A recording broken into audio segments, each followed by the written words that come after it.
ہوتا ہے۔ 7 دن تک انہوں نے لکڑیاں جمع کی۔ کتنے دن؟ 7 دن۔ اس کی بڑی 12 7 دن لکڑیاں جمع کر کے آگ جلائی۔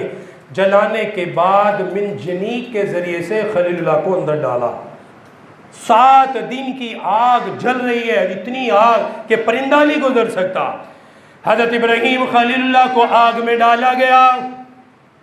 جیسے ہی آگ کے اندر آئے، ہوا کا فرشتہ آ گیا، کہنے لگا خلیل اللہ حکم دیجئے، بارش آئے گی، آندھی طوفان آئے گا، ایک ذرہ بھی آگ کا باقی نہیں رہے گا، سب کچھ ختم کر دیا جائے گا۔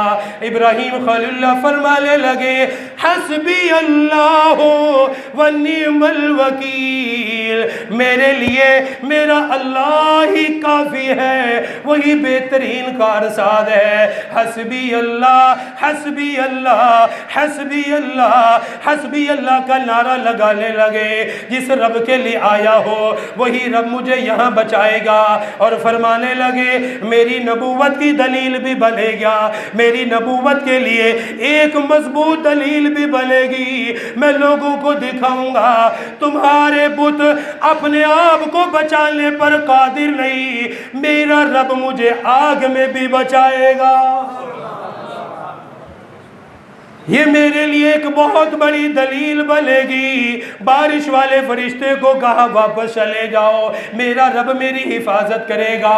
ادھر سے جبرائیل علیہ السلام آ گئے، جنت کا قالین لیا ہوا، جنت کا لباس لیا ہوا، آگ کے اندر جنت کا قالین بچھایا، ابراہیم خلیل اللہ کو جنت کا لباس پہنایا اور جنت کے دسترخوان لگایا گیا۔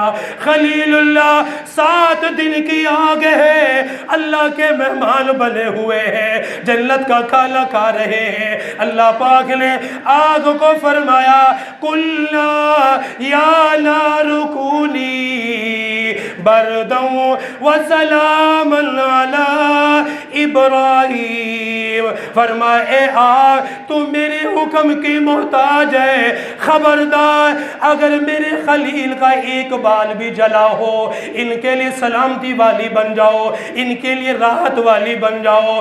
آگ میں اللہ نے خلیل کو اپنا مہمان بنایا۔ 7 دن کی آگ، 7 دن اندر رہے۔ ایک دن نمرود بالا خانے پہ چڑھا تو دیکھا کہ ابراہیم تو جنت کے پھل کھا رہا ہے۔ اوے حیران ہو کہتا اوے یہ کیا ہو رہا ہے؟ ادھر سے کہا کہ ابراہیم کیا تو واپس آ سکتا ہے؟ کہنے لگا بالکل۔ کہنے لگا کیسے آئے گا؟ فرمایا حسبی اللہ، میرے لیے میرا اللہ ہی کافی ہے، ونعم الوکیل۔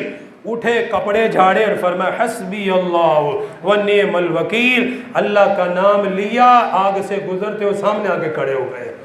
اب فرمایا دیکھو میں نے تمہارے بتوں کا کیا حال کیا تھا، وہ اپنے آپ کو نہیں بچا سکتے، میں جس رب کی عبادت کرتا ہوں اس نے مجھے یہاں بھی کھانا کھلایا ہے، وہ ہے میرا رب، وہ ہے میرا خالق۔ اس سے مزید آگے بات کریں گے۔ اللہ پاک تمام انبیاء کی سچی محبت نصیب فرمائے۔